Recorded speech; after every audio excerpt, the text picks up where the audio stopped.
চুল দাড়ি অনেকটাই বৃদ্ধি পেয়েছে। সকালে কাজে বেরিয়ে যেতাম, বিকেলে কাজ থেকে ফিরতাম, তারপরে এসে বাড়িতে চার দেওয়ালের মধ্যেই নিজেকে, তাই আর কিছু ভালো লাগছিল না কদিন ধরে, বেশ কয়েকদিন ধরে, প্রায় 1.5 মাস ধরে আমি কীভাবে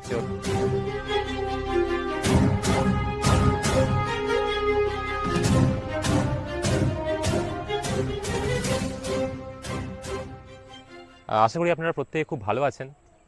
আমার লাস্ট যে ভিডিওটা আমি আপলোড করেছিলাম সেটা হচ্ছে দেরাদুন সিরিজের, এবং আমি ছিলাম হচ্ছে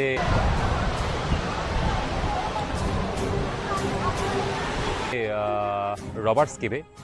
তো রবার্টস কেভের পর বলেছিলাম আপনাদেরকে তার পরবর্তী ভিডিওতে দেখাবো যে আমি কিভাবে সেখান থেকে সহস্রধারায় পৌঁছালাম, এবং সেখান থেকে আমার কিভাবে দেরাদুন, ঋষিকেশ এবং তারপর হরিদ্বারের যাত্রা হয়েছিল, সেসব ভিডিও আসছে।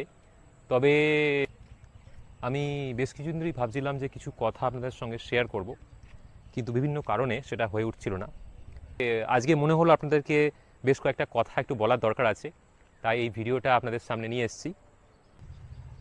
কতগুলো সমস্যায়, ব্যক্তিগত সমস্যায় আমি জর্জরিত ছিলাম, এবং এখনও আছি বলা ভালো।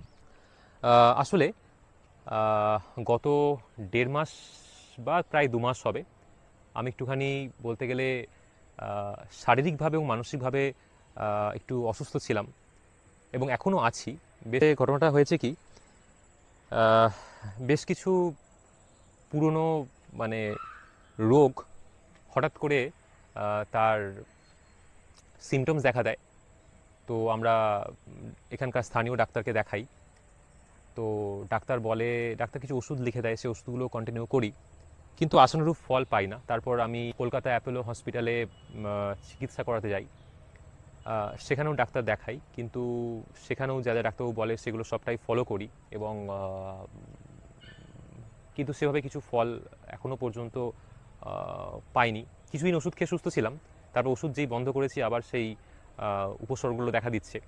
ঠিক করেছি যে খুব শীঘ্রই আমরা এখান থেকে ব্যাঙ্গালোর যাব। মেন উদ্দেশ্য হচ্ছে চিকিৎসা, কিন্তু তার সাথে সাথে ব্যাঙ্গালোরটাও এই সুযোগে ঘোরা হয়ে যাবে।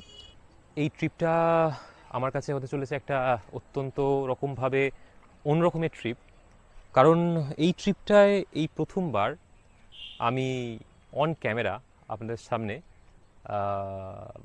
সামনে যে ভিডিওগুলো আনবো, সেখানে শুধু আমি একাই থাকবো না, আমার সঙ্গে থাকবেন আমার বাবা এবং মাকে নিয়ে আমি যাচ্ছি ব্যাঙ্গালোরে। আপনাদেরকে সম্পূর্ণ ডিটেলস আমি জানাবো, কিভাবে আমি বাড়ি থেকে বেরোচ্ছি এবং কিভাবে আমি